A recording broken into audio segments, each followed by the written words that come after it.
Hello, my name is Layla Slater. I will be representing Troop 821 with my costume designs from Tinkerbell by Patrick Flynn. This was a realized production we did my sophomore year. It was the first show I had sort of a bigger role in. My director told me to make these designs and go as big as I possibly could, and that we would then dial them back to fit our $100 budget. I still generally kept in mind what things we already had in our closets. A few other things I kept in mind were the fact that the audience we expected was mostly children, so I kept things relatively recognizable. And then the other two were concepts which my director wanted us to carry throughout the entire show.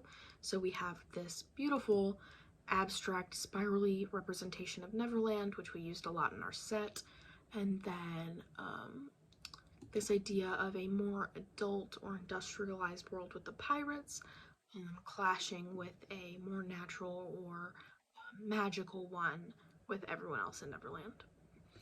My first design is Tinkerbell. She is one of my favorites. I really loved working with her wings. They are inspired by the helicopter seeds of a maple tree. She has her wooden sword and then the wooden buttons, and she's dressed in a lot of greens and browns, tying her to that natural concept. Her skirt is very layered and beautiful. I love it so much. It has those bright colors. Peter Pan, his costume is kept, like his silhouette is relatively recognizable.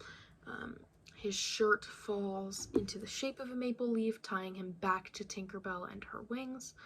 And then he has a lot of the same greens and browns and the wooden buttons and his wooden sword and dagger, tying him to her again, and also just Neverland in general. And then that embroidered pattern at the end of his pants, which is the same as in our set. In his costume and in Tinkerbell's, they feature the same 4 bright colors, which are each intended to tie to an individual Lost Boy. The other concept for our Lost Boys was similar to Disney. They each had their own animalistic features, so the ears, the tail. Those are both for recognizability and characterizing them as more wild, like Lost Boys generally are. For Wendy, her costume is very simple and very traditional as Wendy Darling. She's dressed in her blue nightgown, sort of resembling a 19th century nightgown, but that sort of got lost in how simple her costuming is. Her costume wasn't supposed to be too elaborate to set her apart from everyone else in Neverland. Her clothes are the most like what you might see in the real world, as she's supposed to be from London and not Neverland. The idea is that Peter's Act 1 costume would have been more like that, in the sense that you might find him dressed like that in the real world, and Wendy's Act 2 costume would have been more accessorized and done up like everyone else's. This was to emphasize the impact or influence that Neverland was having on its inhabitants. For Captain Hook, he is dressed as a very stereotypical pirate. The buttons in his costume are all metal. His sword and his hook are obviously metal. And then his costume is very pristine. He has the gold and the satin embellishments throughout his costume. The only features of his costume, which might be perceived as more natural, are the feather in his hat and the fur coat he's wearing. The feather in his hat is pretty typical of a Captain Hook costume. That's pretty necessary, but in combination with the fur coat, they also serve as a connection to the Lost Boys and the suggested history he might have in Neverland as a Lost Boy. They serve to show that instead of connecting with the more colorful and magical elements of Neverland, like the other characters have, he held onto the more brutal animalistic ones. For Smee, his costume's pretty recognizable. I would say this is very Disney. The hat in Smee's costume serves to hide our actress's hair, as Smee was casted as a woman. And then he is again dressed as a pretty stereotypical pirate.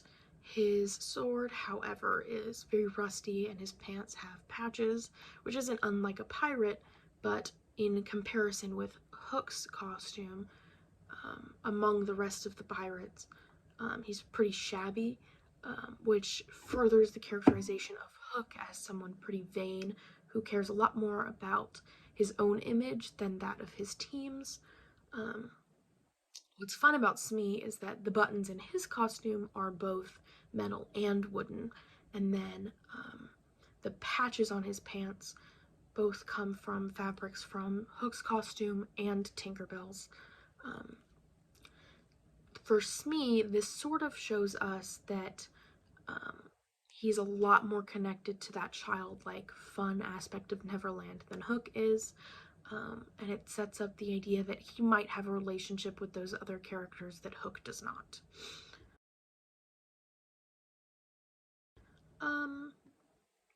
Here are some of the references that I and my crew use. I have that maple leaf and the maple seed, and then some of the ways that we wanted to portray Peter Pan and Wendy and the pirates in general. And then I remember that the Jake and the Neverland Pirates was a big influence on the way that we portrayed our show in general. Here's some concept art from when I was working through these costumes. And then here are some pictures of the costumes we actually ended up using. One of the biggest notable differences, I'd say, from my designs and what we actually used is that Tinkerbell is dressed pretty much entirely in green. Here are all of my designs side by side. I had a lot of fun designing for this show. Thank you.